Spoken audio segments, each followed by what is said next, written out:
বন্ধুরা ম্যাপে দেখতে পাচ্ছেন এই ছোট্ট একটি দেশ, এটি হচ্ছে বাংলাদেশ। বাংলাদেশ হচ্ছে এই রিজিয়নের মধ্যে একমাত্র মুসলিম কান্ট্রি। আমরা যদি পার্শ্ববর্তী দেশগুলোর দিকে তাকাই, এটা হচ্ছে ইন্ডিয়া, যেটা হচ্ছে হিন্দু সংখ্যাগরিষ্ঠ দেশ। পাশে রয়েছে নেপাল, এটাও হিন্দু সংখ্যাগরিষ্ঠ দেশ।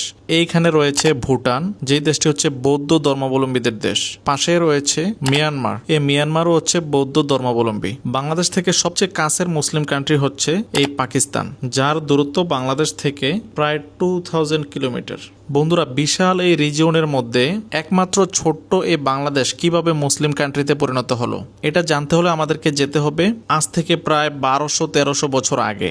7th-10th সেঞ্চুরির মধ্যে বিভিন্ন আরব মার্চেন্টরা এদিক দিয়ে এসে বাংলাদেশের যে উপকূলীয় অঞ্চল, এই বঙ্গোপসাগরের তীরবর্তী অঞ্চলে এসে ব্যবসায়ের উদ্দেশ্যে আসে। এই আরব ব্যবসায়ীরা বাংলাদেশে এসে এই অঞ্চলের যে ফার্টাইল উর্বর জমির কারণে তারা এখানে অনেক ভালো ব্যবসা করতে পারে। ব্যবসা করার পাশাপাশি তারা ইসলামের দাওয়াত দিতে থাকে এই অঞ্চলের লোকাল মানুষদেরকে, যার ফলে অনেক মানুষই তখনকার তাদের নিজেদের ধর্ম ছেড়ে ইসলাম ধর্ম গ্রহণ করতে থাকে। তারপরে যে ঘটনাটি ঘটে সেটা হচ্ছে 1204 সালে, যখন মোহাম্মদ বিন বখতিয়ার খিলজি আফগানিস্তান থেকে ইন্ডিয়া পাড়ি দিয়ে এই বাংলায় এসে পাড়ি জমায়। তখনকার যেই হিন্দু রাজা ছিল, যার নাম ছিল লক্ষণ সেন, তাকে পরাজিত করে এই বাংলায় মুসলিম রুল চালু করে, যার ফলে এই অঞ্চলে অনেক মানুষই ইসলাম ধর্ম গ্রহণ করতে থাকে। তারপরের যে ঘটনাটি ঘটে সেটা হচ্ছে 1300 থেকে 1400 সালের দিকে হযরত শাহজালাল এবং শাহপরান এই বাংলাদেশে এসে পাড়ি জমায়। তারা এই অঞ্চলে অনেক